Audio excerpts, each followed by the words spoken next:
사이가 나빴던 친구와 10년 만에 화해하다. 한 불자가 과거에 제일 친했던 친구가 있었는데 서로 사이가 나빠져서 10년 동안 연락도 하지 않고 지냈다. 그 친구는 미국에서 살고 있었다. 그 불자는 스님의 지도에 따라 매일 삼기위하고 경을 외우며 나와 원한이 있는 모든 사람들에게 나의 공덕을 회양합니다. 라고 회양했다. 이렇게 회양하는 순간에 그 마음은 원한을 내려놓게 된다. 이렇게 상당 기간 동안 기도하고 회양하다 보니 남에 대한 원망이 점차 없어지게 되었다. 어느 날 한국에서 동창회가 있었는데 그 미국 친구가 온다는 소식을 들었다. 예전 같았으면 그 친구가 싫어서 동창회에 참석하지 않았을 것이다. 그러나 기도와 회향으로 마음속 원망이 없어졌기 때문에 기꺼이 동창회에 참석했다.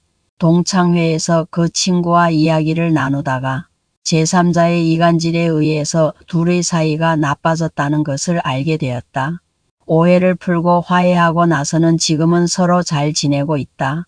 이와 같이 원한이 있는 사람에게 자신의 공덕을 회양했기 때문에 원망하는 마음이 녹아서 해소되었던 것이고 친구와 오해를 풀게 된 것이다.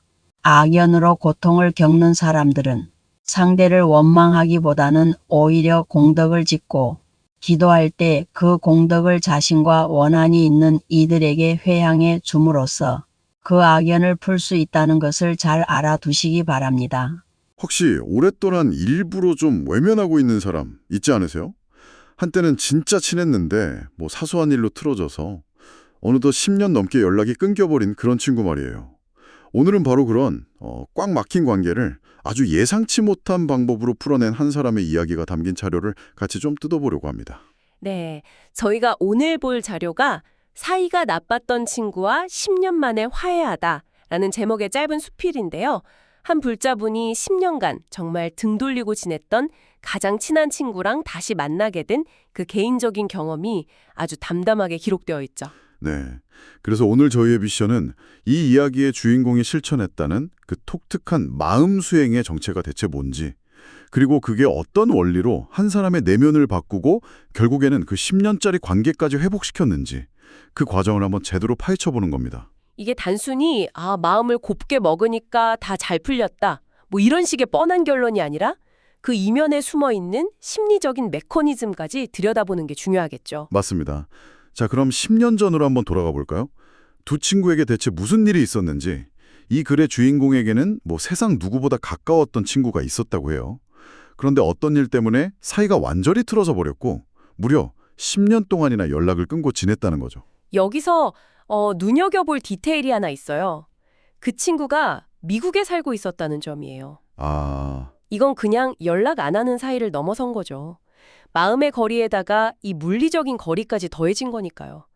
이쯤 되면 사실 어차피 다시 볼 일도 없는데 뭐 하면서 관계를 그냥 방치해버리기 딱 좋은 조건이잖아요. 그렇죠. 사실상 뭐 회복 불가능이라고 그냥 선을 그어버린 상태였던 것 같아요. 그런데 이 주인공이 한 스님의 지도를 받아서 매일 어떤 수행을 시작했다고 합니다. 자료를 보면 삼기회를 하고 경전을 읽은 다음에 자기가 쌓은 공덕을 다른 사람에게 돌리는 회향을 했다고 나오거든요.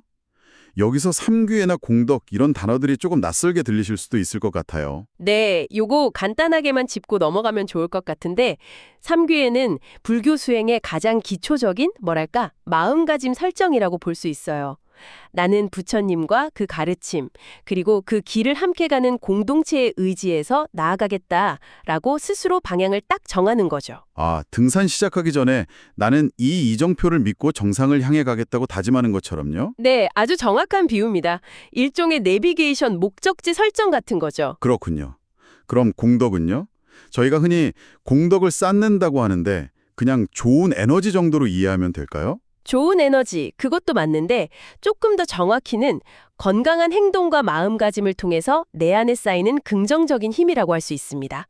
인내심이나 친절, 집중력 같은 것들이요. 우리가 운동을 하면 근력이 쌓이는 것처럼 좋은 마음을 내는 연습을 통해 쌓이는 일종의 마음의 근력인 셈이죠. 마음의 근력. 와, 비유가 확실히 와닿네요. 그럼 이 주인공은 매일 마음의 근력을 키우는 운동을 하고 그 근력을 회향이라는 방식으로 어딘가로 보냈다는 건데 바로 이 회향을 할 때 외웠다는 문장이 이 이야기의 모든 것을 바꿔놓습니다. 나와 원한이 있는 모든 사람들에게 나의 공덕을 회향합니다. 바로 이 문장입니다. 이게 핵심이에요. 특정 인물, 그러니까 그 미국에 사는 친구 한 명을 딱 집어서 너 미워! 이게 아니잖아요. 네네. 그 범위를 나와 원한이 있는 모든 사람들로 확 넓혀버렸죠. 그리고 그들을 저주하는 게 아니라 내가 애써 키운 그 마음의 근력을 그들에게 보내주겠다고 선언하는 겁니다. 솔직히 처음엔 좀 이상하게 들렸어요.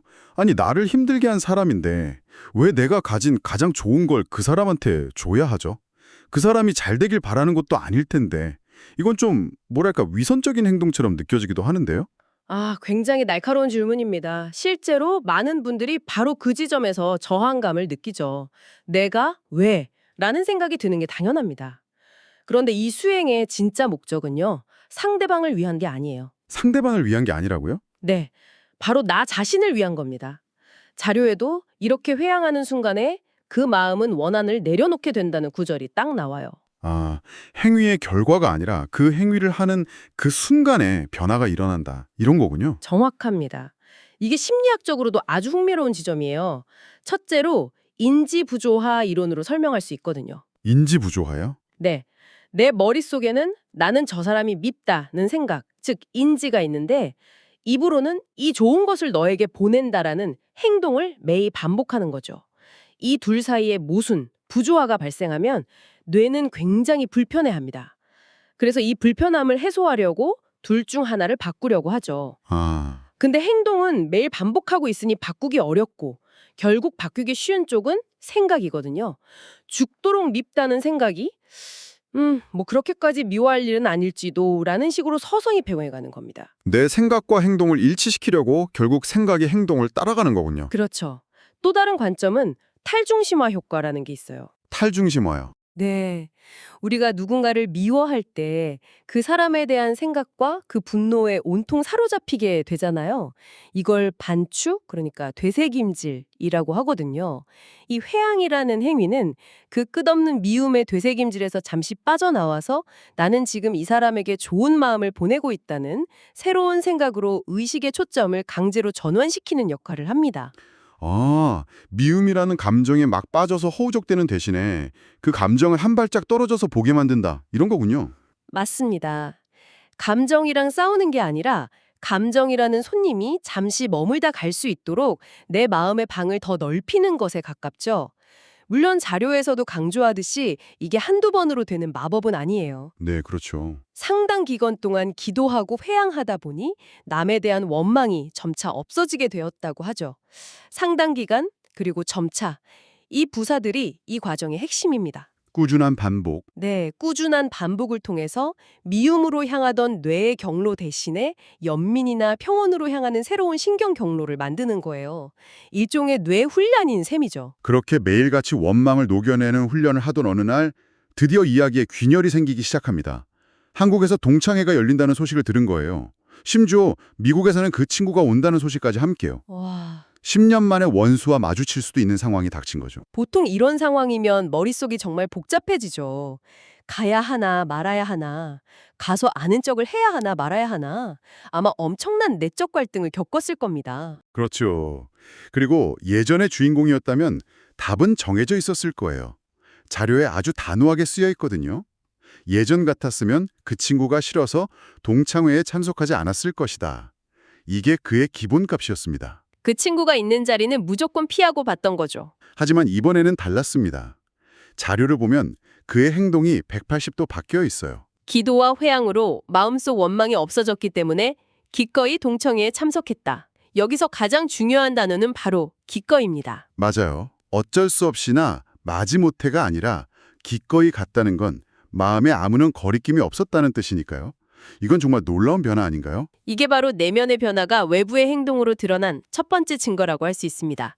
원망이라는 색안경을 벗고 나니까 그동안 불편하고 피하고 싶은 자리였던 동창회가 그냥 오랜 친구들을 만나는 즐거운 자리라는 그 본래의 모습으로 보이기 시작한 겁니다.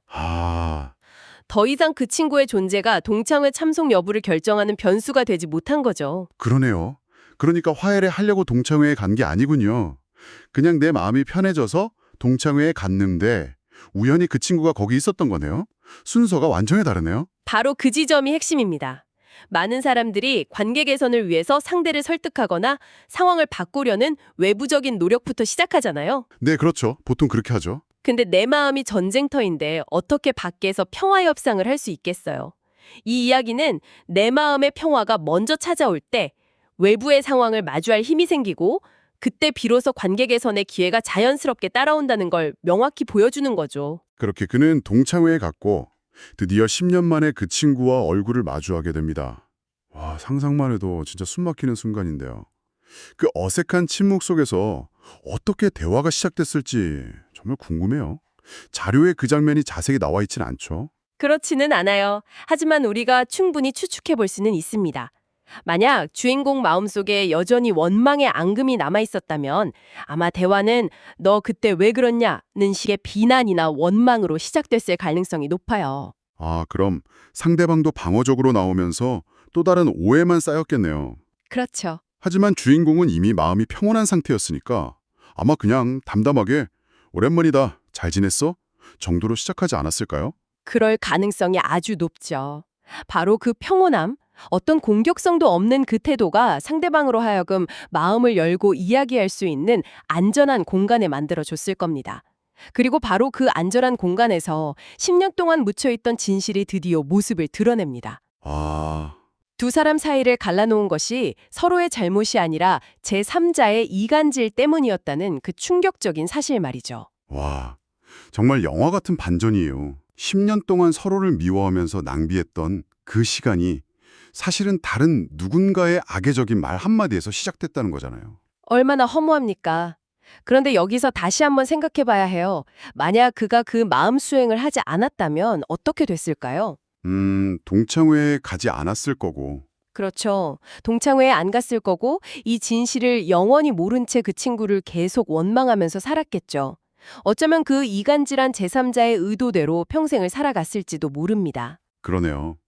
수행이 무슨 진실을 알려주는 초능력을 준 건 아니지만 맞습니다.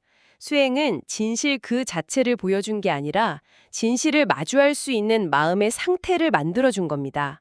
원망이라는 짙은 안개를 걷어냈기 때문에 비로소 그 너머에 있던 진실을 볼 수 있게 된 거죠. 안개를 걷어냈다. 제 비유를 하나 들자면 그의 수행은 어려운 수학 문제의 정답을 알려준 게 아니에요. 시끄러운 교실에서 벗어나서 문제에 집중할 수 있는 조용한 도서관 열람실 티켓을 준 것과 같습니다. 도서관 열람실 티켓이라. 와, 정말 멋진 비유네요. 결국 남을 바꾸려고 한 게 아니라 나 자신을 바꿨을 뿐인데 모든 것이 제자리를 찾아간 셈이군요. 자료는 두 사람이 오해를 풀고 지금은 다시 예전처럼 잘 지낸다는 해피엔딩으로 끝을 맺습니다. 네. 그리고 이 글은 단순히 한 개인의 성공담에서 그치지 않아요. 이 경험을 통해서 악연으로 힘들어하는 모든 사람에게 하나의 보편적인 해법을 제시하면서 마무리됩니다. 그 핵심 메시지를 다시 한번 정리해 주시겠어요? 간단합니다. 나를 괴롭히는 관계가 있다면 그 상대를 미워하고 저주하는데 더 이상 에너지를 쓰지 말라는 겁니다. 그건 끊어진 연에 계속 돌멩이를 매달아서 가라앉게 하는 것과 같으니까요. 아, 대신에 방향을 완전히 바꿔서 나 자신을 돌보는데, 즉 마음의 근력을 키우는데 집중하라는 거죠. 그리고 그렇게 키운 힘을 원망의 대상에게 보내는 그 역설적인 실천을 통해서 내 마음속 원망부터 녹여내라는 겁니다. 상대가 사과하기를 기다리는 게 아니라 관계의 주도권을 내게로 가져오는 거군요. 정확합니다. 상대가 어떻게 나오든 상관없이 나는 내 마음의 평화를 위해서 이 길을 가겠다는 아주 주체적인 태도죠. 그렇게 내 마음의 평화를 되찾는 것이 첫 번째 목표고요.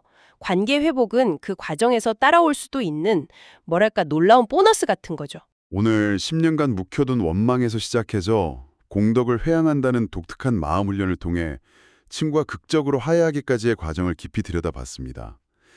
결국 상황을 바꾸는 가장 강력한 힘은 외부가 아니라 내 안에서 시작된다는 걸 보여주는 작지만 정말 단단한 이야기였네요. 네, 상대를 향한 내 마음의 프레임을 바꾸는 것만으로도 현실이 어떻게 재구성될 수 있는지를 보여주는 아주 흥미로운 사례였습니다. 맞습니다. 그래서 마지막으로 이 이야기를 들으신 분들께 생각해 볼 만한 질문 하나를 던지면서 마무리할까 합니다.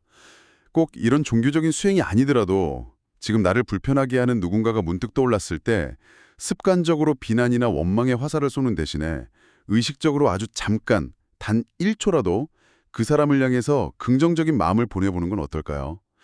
그 사람도 나름의 사정이 있겠지라거나 부디 저 사람도 더 이상 남을 괴롭히지 않고 행복해지면 좋겠다는 식으로요.